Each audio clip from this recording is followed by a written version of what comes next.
Jean-Pierre Elkabbach, je suis atterré depuis hier, parce que je n'imaginais pas cela, parce que Jean Germain était un homme placide, calme. Il me parlait de manière bon enfant, y compris de cette histoire de mariage chinois qui est la cause de tout. Je lui disais, mais alors, il me disait, mais t'inquiète pas, ce n'est pas grave, ça va retomber. Ça veut dire que rien ne laissait soupçonner Rien. la décision d'en finir. Rien, y compris parmi ses proches, rien ne laissait supposer cela. Alors, il refusait son procès pour des questions de justice et d'honneur, comme il écrit dans la lettre d'adieu, et il confie: le ministère public va requérir à mon encontre pour des raisons plutôt politiques. Des raisons plutôt politiques. Et de la part de la justice. Expliquez-nous ça. Je pense que pour lui, il y avait dans cette société une chasse à l'homme politique.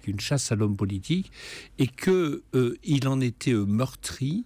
Mais je peux vous dire, parce que j'ai interrogé ses très proches, qu'il avait peur que des décisions d'emprisonnement soient prises à son encontre. Il l'a dit à plusieurs personnes.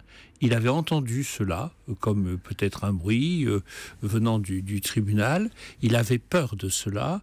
Et il avait aussi, je crois de manière plus générale, peur de l'opprobre. Que sa mémoire, que sa réputation soit touchée.